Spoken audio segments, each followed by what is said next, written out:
Hello guys, myself Pradeep Chaurasia and welcomes all of you in my YouTube channel new Gurukul centre of excellence. कैसे हैं आप सब।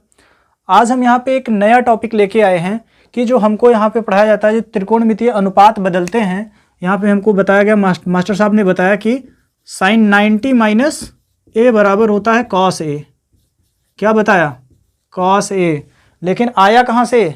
Master जी ने यह नहीं बताया, हम आपको बताएंगे। हम आपको एकदम बेसिक से बताएंगे। जब ABCD आप सीख जाएंगे तो उम्मीद है कि अगर आप ABCD अच्छे से जानते होंगे तो आप शब्दों को अच्छे से बना लेंगे, यानी कि शब्द रचना आप अच्छे से बना लेंगे। जब आपको ABCD पता होगी तभी आपका वोकैब क्या होगा? मजबूत होगा। ठीक है, तो यहाँ पे देखो एक त्रिभुज है ABC, जिसका जो कोण C है वो समकोण है, बाकी B और A क्या है? न्यून कोण है। ठीक है, तो हम किसी भी त्रिभुज में क्या लिख सकते हैं? जैसे मान लो यहाँ पे त्रिभुज ABC है, ठीक है, तो कोण A प्लस कोण B प्लस कोण C बराबर हम लिख देंगे ना क्या? 180 डिग्री। क्योंकि त्रिभुज के तीनों कोणों का जो योग होता है 180 डिग्री होता है ना, सब जानते हो ना, बेसिक से ये सीखा ना आपने। तो देखो यहाँ पे क्या हो गया, कोण A प्लस कोण B, ठीक है, कोण C कितना है? 90 डिग्री, क्योंकि यह क्या है? समकोण है। यहाँ पे क्या हो गया? 180 हो गया। कोण A प्लस कोण B बराबर, इसको उधर घटाएंगे तो 180 माइनस का 90 डिग्री हो गया। ठीक है, इतना समझ में आ रहा ना? एकदम ध्यान से वीडियो को स्लो करके, एक बार में नहीं समझ में आ रहा तो उसको 2 बार देखिए, 3 बार देखिए। ठीक है, फिर क्या हो जाएगा? कोण A प्लस कोण B बराबर 180 माइनस 90 बराबर 90 डिग्री। हम यहाँ पे कोण B बराबर क्या लिख सकते हैं? 90 डिग्री माइनस का कोण A। हमको यहाँ पे ये मिल गया। ठीक है, हमको क्या सिद्ध करना है? हमको ये प्रूव करना है। ठीक है, अब हम लिखते हैं यहाँ पे त्रिभुज ABC में, त्रिभुज ABC में। ठीक है, त्रिभुज ABC हमने ले लिया और हम जानते हैं कि क्या होता है कि यहाँ पे हमने क्या लिया? Sign B। साइन B लिया मतलब ये वाला कोण लिया। जब ये वाला कोण लिया, देखो आपको एक पते की बात बता रहे हैं, कोई बताता नहीं जल्दी से, मैं जो है एकदम फ्री में, एकदम आसानी से आपको बता रहा हूँ कि यहाँ पे डिसाइड करना हो कि क्या होता है, कर्ण कौन सा और आधार कौन सा, लंब कौन सा है। तो हमेशा जो कोण कंसीडर किया जा रहा है, मतलब जिस कोण को हम ले रहे हैं उसके साथ में जो छोटी भुजा होगी वो आधार होगी, और जो बड़ी वाली भुजा, देखो हम ये कोण ले रहे हैं, ये कोण, तो देखो इसके साथ में बड़ी भुजा लगी हुई है, एक छोटी भुजा लगी हुई है, तो जो छोटी भुजा होगी ये आधार हो गया, ये कर्ण हो गया। अब एक तीसरी भुजा बची, ये लंब। ठीक है, अब देखो हम पेन का कलर चेंज, मार्कर का कलर चेंज कर दे रहे हैं। अब थोड़ा ज़्यादा ध्यान से देखिए, अगर हम ये वाला कोण ले रहे हैं तो यहाँ पे बड़ी भुजा ये हो जाएगी, छोटी भुजा ऐसी हो जाएगी। तो इस वाले के लिए ये क्या हो जाएगा?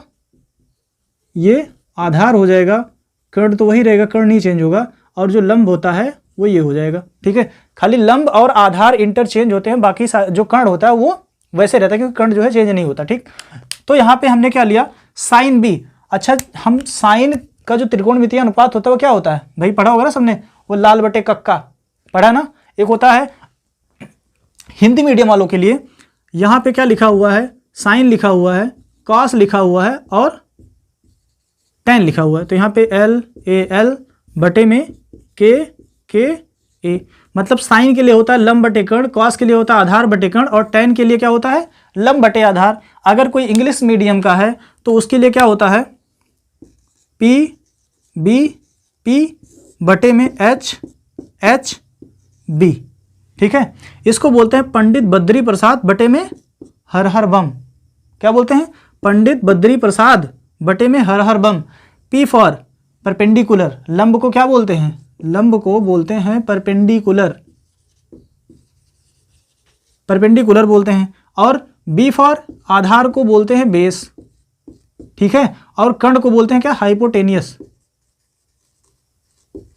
TENUS। ठीक है, हाइपोटेनियस बोलते हैं इसको। तो ये हो गया इंग्लिश मीडियम वालों के लिए। चलो भाई इसको इरेज करते हैं। तो हमें क्या पढ़ना है भाई? हमको लिखना है कि साइन B बराबर क्या होगा, तो जिसके साथ कोण ले रहे हैं उसका हम कर्ण और लंब देखेंगे कहाँ पे है। तो भाई ये आधार हो गया, ये कर्ण हो गया, तो लंब भी हो गया ना। तो होता है साइन B बराबर हो जाएगा AC बटे में AB। इसको बना लेते हैं समीकरण 2, समीकरण 1 यहाँ पे बना हुआ है। ठीक है, उसके बाद फिर हम लेंगे cos A। हमने क्या लिया? cos A, ये कोण लिया ना, ये आधार हो जाएगा, ये लंब हो जाएगा। तो cos थीटा बराबर क्या होता है भाई? cos थीटा बराबर, अरे बताओ ना, कॉस थीटा बराबर होता है आधार बटे कर्ण। आधार क्या है? आधार यहाँ पे AC है, कर्ण क्या है? AB है। ये हो गया समीकरण 3। अब देखो यहाँ पे AC बटे में AB और AC बटे में AB सेम आ गया ना। हमने पढ़ा है कि 9th में अविगृहित थी कि बराबर का बराबर बराबर होता, मीन्स कहने का मतलब यहाँ पे A है और B है, उसके बाद ये B है और ये C है। A और B आपस में बराबर हैं, B और C आपस में बराबर हैं, तो A और C भी आपस में बराबर होंगे। ठीक है, तो ये जो है ये दोनों बराबर है ना, तो हम इन दोनों की तुलना कर सकते हैं कि जब ये इसके बराबर है और ये इसके बराबर है तो ये दोनों भी आपस में बराबर होंगे ना। तो यहाँ पे लिखेंगे हम by 1 and 2, sorry by 2 and 3, समीकरण 2 और 3 से। समीकरण 2 और 3 से हम लिख सकते हैं कि साइन B बराबर कॉस A। आई इतना समझ में आया होगा ना, आपके समझ में आया ना, क्लियर। जब साइन B बराबर कॉस A होगा, अब देखो यहाँ पे हमने लिखा चूंकि कोण B बराबर कितना आया था 90 डिग्री माइनस का कोण A बाई 1, तो हम यहाँ पे लिख सकते हैं साइन B के जगह, साइन B में जो B है उसकी जगह क्या लिखेंगे, उसकी जगह हम लिखेंगे साइन B की जगह लिखेंगे 90 माइनस A बराबर कॉस A। यही हमको अभी तक मास्टर जी रटाते आए थे कि भैया साइन थीटा बराबर क्या होता है, साइन 90 डिग्री माइनस थीटा बराबर क्या होता है कॉस थीटा। लेकिन कभी किसी ने ये जिल्लत नहीं की कि आता कहाँ से है, कभी किसी ने आपको बताया था? ईमानदारी से आप कमेंट करके बताइएगा। जितने 9th और 10th में बच्चे पढ़ रहे हैं सब लोग ईमानदारी से कमेंट करके बताइए था कि आज तक ये आपको किसी ने बताया था कि नहीं बताया था। 90% मुझे उम्मीद है कि शायद ही कोई बच्चा बोले कि हाँ सर मुझे ये बताया गया था, मुझे ये बताया गया था। हाँ, जिसने new Gurukul centre of excellence join किया हुआ है वो तो शायद ही किसी चीज़ से जो है बचे हुए होंगे, उनको कोई भी ऐसा तथ्य होगा जो ना बताया गया हो। यहाँ पे इसको आप नोट कर लीजिए। फिर हम क्या करते हैं, हम दूसरा देखते हैं कि जो होता है क्या, यहाँ पे आता है कॉस 90 माइनस थीटा बराबर साइन थीटा कैसे होता है। ठीक है, कॉस 90 माइनस थीटा बराबर साइन थीटा कैसे होता है, इसको आप नोट कर लीजिए, हट रहे हैं स्क्रीनशॉट ले लीजिए।